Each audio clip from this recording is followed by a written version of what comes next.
Gadis ini dibius oleh rekannya. Dia mengejarnya sampai ke lobi hotel. Dia samar-samar menemukan cara untuk melarikan diri. Tanpa diduga, dia salah pergi ke kamar presiden. Gadis itu langsung menukik ke pangkuan lawan.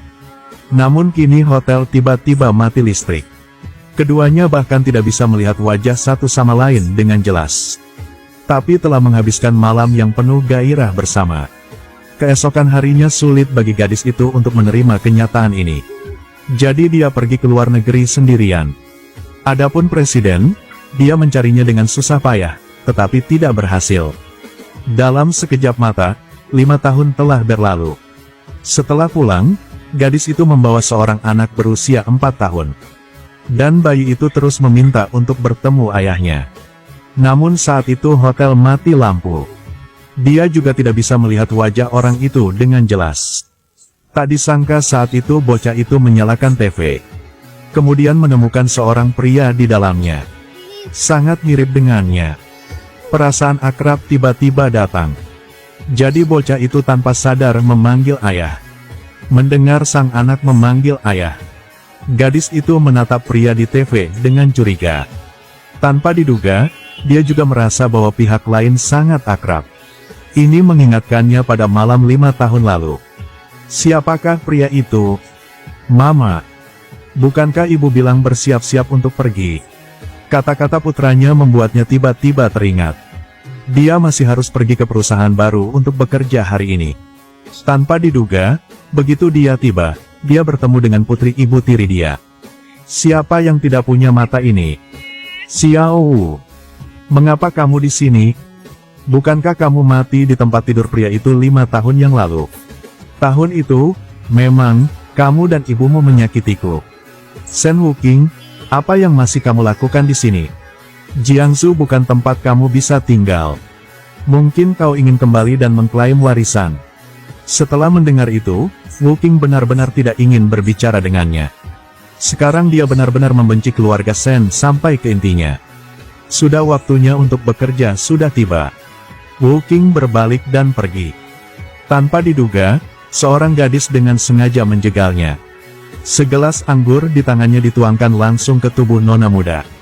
Tepat setelah itu, nyonya muda itu marah dan mengutuknya. Gadis di sebelahnya sangat senang. Apakah matamu hanya hiasan? Apa ini? Maaf, saya minta maaf. Seseorang baru saja membuat saya tersandung. Saya benar-benar minta maaf, nyonya muda. Jalan ini bukan tempat di mana kamu bisa berjalan. Tidak bisakah kamu melihat berapa banyak orang kaya di sini? Kamu tidak bisa menebus apapun yang kamu sentuh.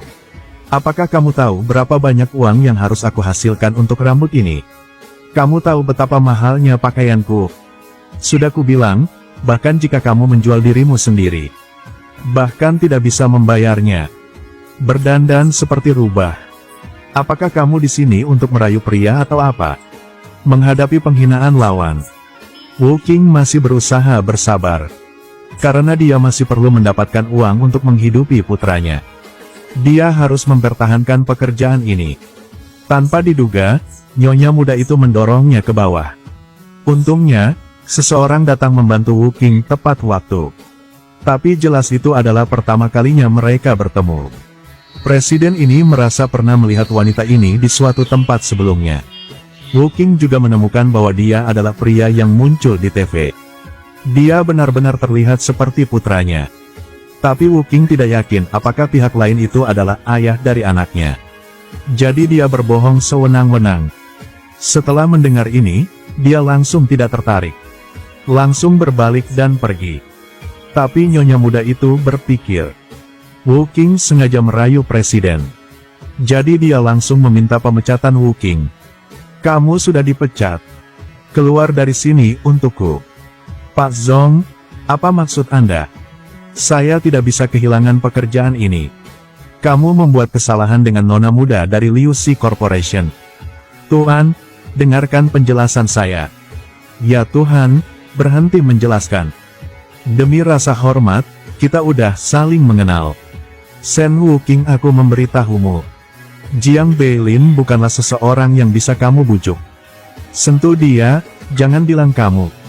Bahkan aku terlibat. Jangan coba-coba kudis, tapi minta daging angsa.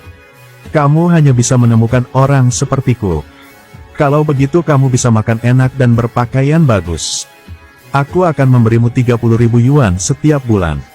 Asalkan kamu membuatku bahagia. Lalu beri aku seorang anak laki-laki. Aku akan menceraikan istriku, lalu menikahimu.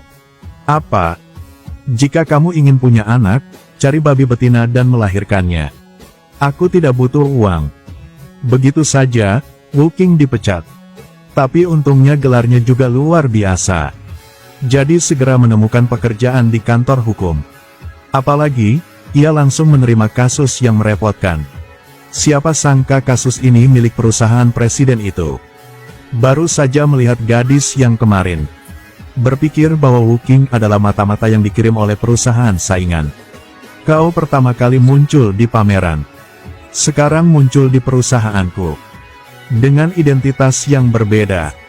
Lagi pula, siapa yang mengaturmu untuk mendekatiku?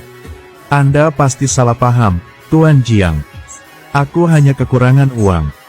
Lakukan saja beberapa pekerjaan tambahan. Namun, Presiden mengira dia adalah orang yang punya banyak skema. Segera minta kantor hukum untuk mengubah orang. Karena itu, Wu Qing kehilangan pekerjaan keduanya. Dia tidak punya pilihan selain mewawancarai untuk menjadi pengasuh.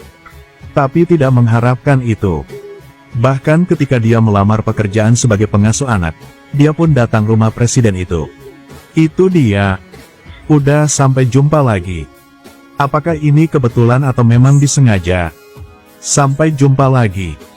Jelaskan, kenapa kamu ada di sini? 2 hari, 3 pekerjaan. Kamu begitu kekurangan uang kan? Aku sengsara sekarang. Itu semua salah dia. Aku menyesal tidak bisa memukulmu hingga wajahmu memar. Kamu tanya kenapa aku di sini? Aku pengasuh yang baru direkrut. Aku benar-benar tidak bermaksud bertemu denganmu kemarin. Tapi wanitamu tidak akan memaafkanku. Bahkan membuatku kehilangan pekerjaan di tempat itu. Jadi mata pencaharian juga hilang. Kamu bilang kenapa aku di sini? Sekarang pekerjaan ini hilang juga. Apakah kamu bahagia? Kamu memang adalah komet. Sekarang kamu memecatku. Apakah aku berhutang sesuatu padamu di kehidupanku sebelumnya? Kamu suka mengejarku. Baik, aku pergi. Selamat tinggal. Tunggu. Apalagi yang kamu mau? Saatnya menunjukkan aktingku. Benar-benar luar biasa. Demi mencari nafkah, tidak mungkin untuk tidak bertindak.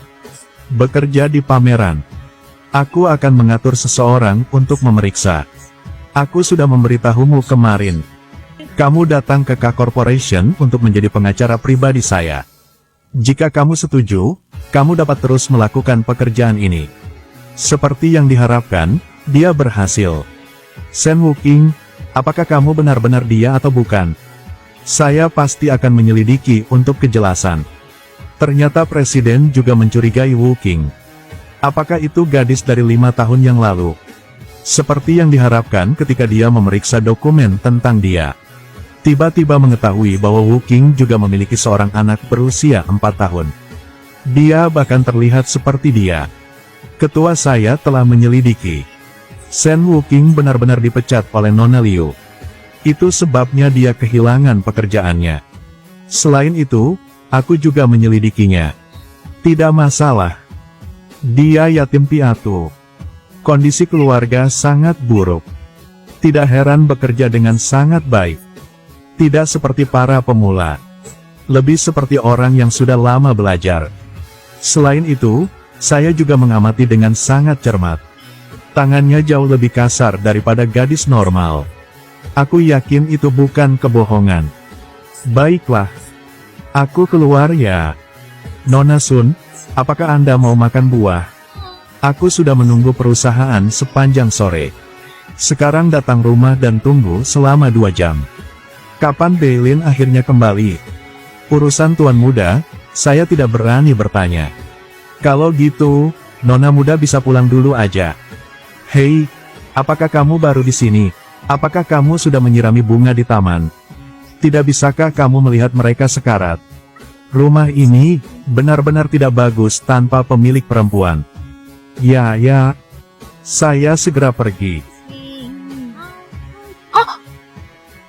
Apakah kamu sudah cukup bermain? Saya minta maaf. Mengapa kamu tidak datang ke grup K untuk bekerja? Aku hanya tidak bebas. Aku hanya tidak ingin hidup di bawah matamu. Sen Wuking, pekerjaan apa yang kamu lakukan? Tuan muda, saya tidak sengaja melakukannya. Dia tiba-tiba muncul dan membuatku takut. Maksudmu aku salah? Aku tak bermaksud seperti itu. Aku pasti akan lebih memperhatikan lain kali. Apakah kamu yakin memperhatikan gerakan di belakang? Beilin, kenapa kamu basah kuyup?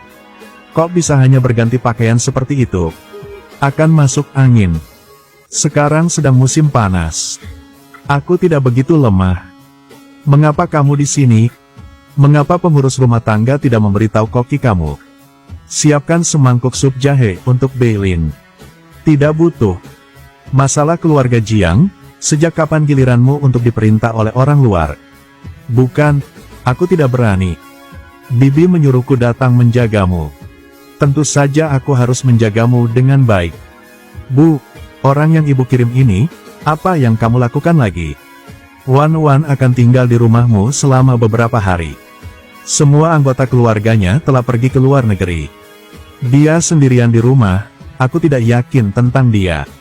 Dia di tempatmu. Bisa juga membantu ibu merawat kamu. Aku tidak membutuhkannya, suruh dia pergi.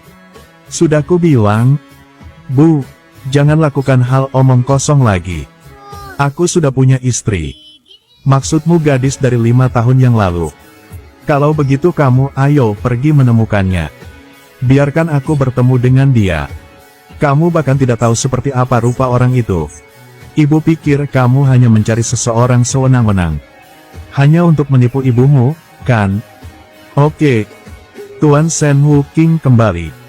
Saya masih memiliki pekerjaan yang harus dilakukan. Katakan padanya untuk memberikanku telepon aku. Iya. Berhenti. Cepat memberikan telepon kepada Tuan Muda. Ini barang Anda.